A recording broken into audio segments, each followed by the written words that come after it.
Before we begin to read Latin text, I want to cover a few more elements of the language, namely participles, imperatives, subjunctives, and pronouns. Let's begin with participles, which are related to adjectives, which we just covered. Participles are, by definition, verbal adjectives. And Latin has four participles, which I've put on the board over here: present active, perfect passive, future active, and future passive. Let me explain how these participles are formed. Essentially, what you do to create a participle is to create an adjective out of the verb. So, for example, in English, the following sentence would contain a participle. The devastated city was burning. Devastated is an adjective that has been created out of the verb to devastate, and we created it by adding an ed to the form. Here would be another participle. The conquering general was riding across the plain. Conquering is a participle.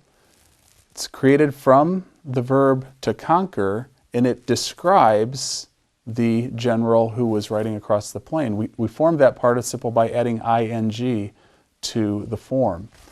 Well, in Latin, you essentially do that with the verbs. You create adjectives out of the verb forms. The present active participle is formed from the present stem of the verb. Remember, the present stem is the second principal part minus the re. You drop the re off the infinitive, and there you've got the verb stem, the present stem.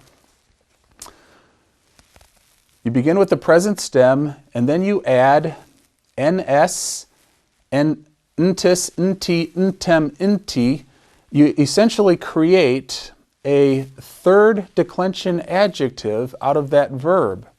Remember the endings for the third declension. Is, em, a, ace, ibus, ace, ibus. You add those third declension endings to the present stem, and that creates the present active participle. For example, for our verb parro, I prepare. Remember the principal parts. Parro, parare, paravi, paratum. The present stem would be para, P-A-R-A. If you add ns to that stem, you have parans. That's the present participle, the one preparing. Or for the second conjugation verb moneo, monere, the stem is mone, add ns, and you have monens, the one warning. And then that form, that participle form, declines, just like a third declension adjective. So the present active participle is a very frequent one in the Latin language. The perfect passive participle you already know. That is the fourth principal part. The fourth principal part of the verb, and to that part you simply add first and second declension endings to create the participle system. You're creating an adjective out of that verb. So for the verb parro, parare, paravi, paratum, the fourth principal part is paratum. That would decline as a first and second declension adjective, paratus aum. That is the perfect passive participle. It translates as prepared, and that would be your adjectival form. Remember, as a reminder, the first declension adjective, or first declension endings, a, I, am, I, arm, is, as, is. Second declension endings, us, I, o, I, orm, is, os, is. Second declension neuter, I, o, a, orm, is, a, is. So the perfect passive participle is fairly straightforward in its formation, especially for anyone who knows the principal parts of the verb. The future active participle is also formed off the fourth principal part, paratum or mani tum. You drop the ending off the fourth principal part, add you are, and then add first and second declension endings, and that creates the future active participle. The key to identifying it is this you are. I always remember the future active participle by the old slogan that the gladiators in the arena recited just before they began their combat.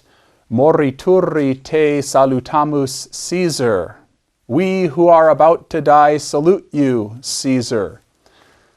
I had a professor in college who used to recite that right before he would hand out midterm exams and final exams. He said, the looks on your faces reminds me of what the gladiators used to say. But morituri, that's a future active participle. We who are about to die.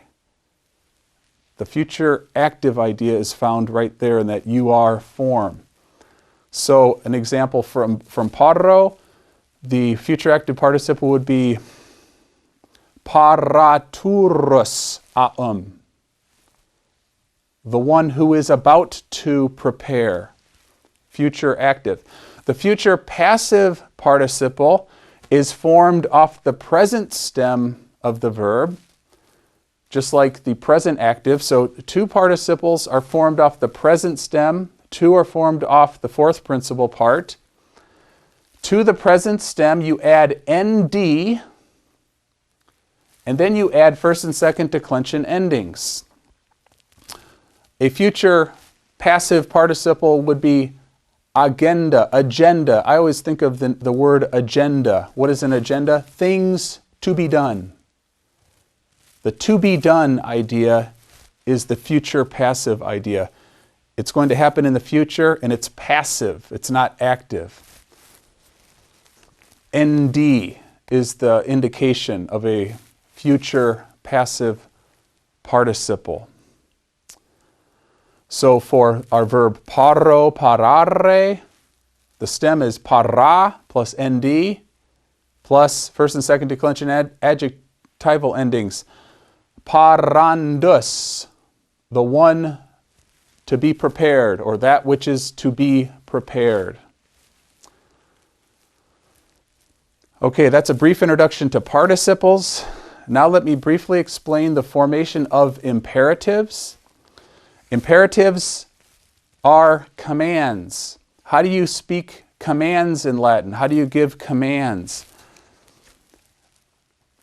There are two forms of the imperative in Latin, the singular and the plural. And I've identified them here by conjugation, first conjugation, second conjugation, third io, and fourth. The singular imperative is formed simply by lengthening the vowel from the verb stem. So, remember parro, parare. The infinitive is parare. Drop the re. You've got the stem. You lengthen that vowel, para, and you've got the singular imperative, prepare. Para. The plural, you add te to that same stem. Parate. That means you're commanding more than one person. Parate. Second conjugation is the same. Monet, warn. You're speaking to one person. Monete, warn everyone. You're speaking to a plural number of people. Gaudete, rejoice. It's a plural imperative. So you add the te to the stem to form the plural imperative. For the third conjugation, as always, the third is the tricky one, slightly tricky. Normally, what you do to form an imperative singular from a third conjugation verb is you add an e to the stem.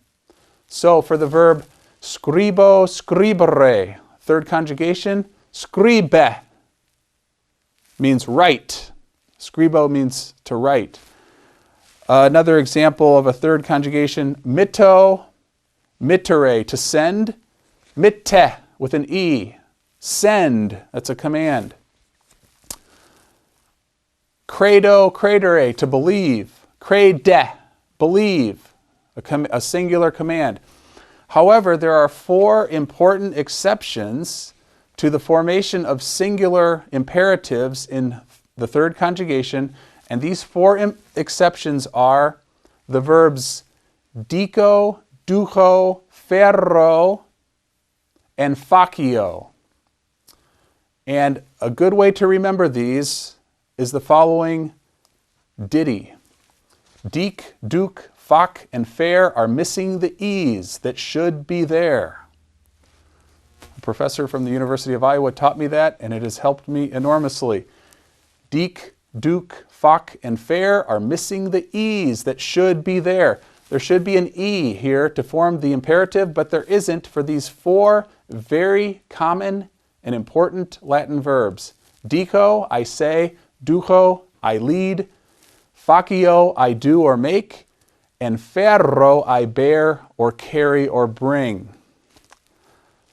They have no E here, but all other third conjugation verbs do. For the singular imperative, the plural imperative is formed by adding ite to that stem. Ducite. You guys lead someone. You're commanding a plural number. Ducite. Third conjugation, io, cape, you add an E, which is kind of the rule that we want to follow, and capite, capture. That's the command form of capture, capio, I capture. And fourth conjugation has a standard formation. You drop the RE off the infinitive, audi, listen, and audite, you guys listen. Those are imperatives. Now let me introduce briefly the subjunctive mood in Latin. I will only introduce the present active subjunctive. There are other subjunctives as well, but I would at least like to introduce you to the formation of the present active subjunctive. Remember, the subjunctive tense in Latin is the tense of potentiality, of command, of purpose or result. It is normally translated with the assistance of helping verbs such as would, might, should, may. And the way the subjunctive is formed is by changing the vowel to the verb stem. I learned this learning device, which has saved me an enormous amount of headache in the Latin language. And this is divided up according to conjugation of verb. So first conjugation, second conjugation, third, and then third, io, and fourth go together. The device is namely the sentence, we beat all liars. And this little sentence identifies the subjunctive vowel changes that take place in the formation of the present active subjunctive. We beat all liars. So for the first conjugation, we want the vowel E in the present active subjunctive. We, remember our verb is parro, parare, and the third singular present active indicative of parro is parat. He prepares. The subjunctive would be paret. Let him prepare. The subjunctive introduces this idea of command, of uncertainty, of might or would. So let him prepare. For the second conjugation, moneo, monere, or video, videre, we want the vowels ea, we beat. So remember the third singular present active indicative of moneo? Monet, he warns. The present active subjunctive is moneat, let him warn. This introduces, again, the idea of a command or of potentiality. Moneat. Third conjugation, in The present active indicative of duco, if you remember, is ducit. He leads. The present active subjunctive of duco is ducat. Let him lead. And for fourth conjugation and third io verbs, we want the vowels I, A. Liars. We beat all liars. So for capio, capere, remember the third singular present active indicative? Capit. He captures. The present active subjunctive is capiat. Let him capture.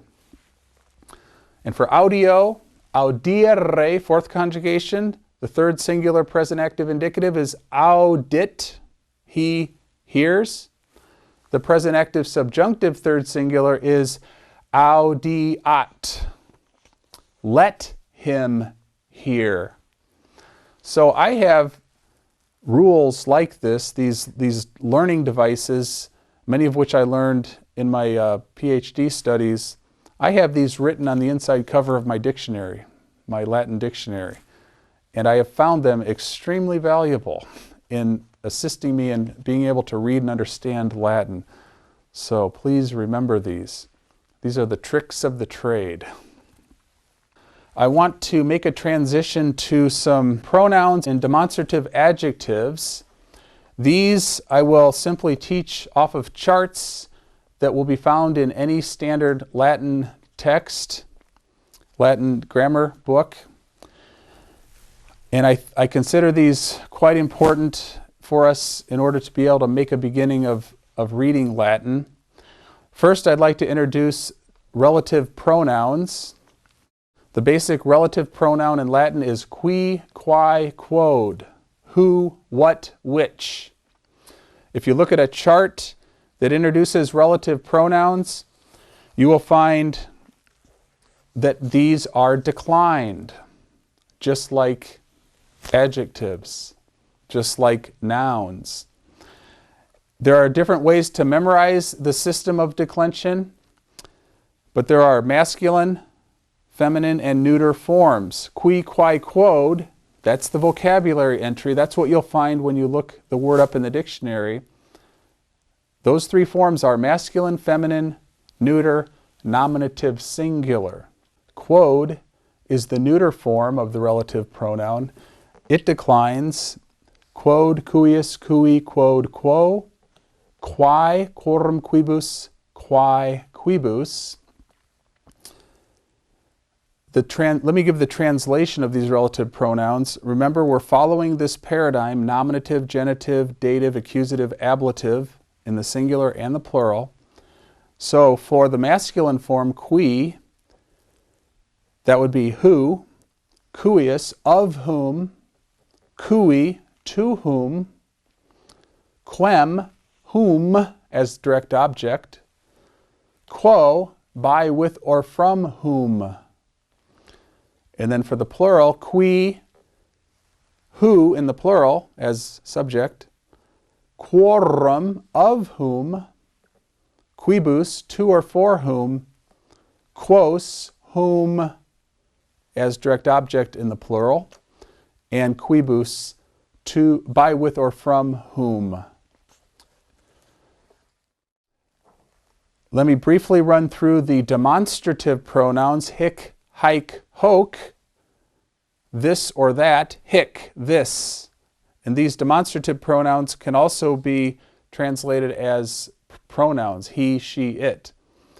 The declension is hic, huius, huic, hunc, hoc, he, horum, his, hos, his in the masculine.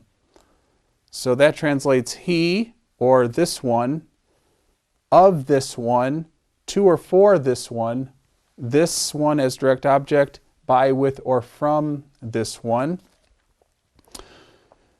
And then haec is the feminine, and the neuter is hoc, and that declension has to be memorized. And finally, the personal pronouns, ego, I, declines as follows. Ego, mei, mihi, me. And then in the plural, nos, nostrum, nostri, nobis, nos, nobis. That is, I, of me, to me, me, by, with, or from me. And in the plural, nos is we, nostrum, nostri, of us, nobis, to or for us, nos, us as direct object, nobis, by, with, or from us. And then for the second person pronoun you, the declension is tu, tui, tibi, te, te. And then in the plural, vos, vestrum, vestri, vobis, vos, vobis. These declensions need to be memorized. But with this foundation now, I think we are ready to begin reading Latin text.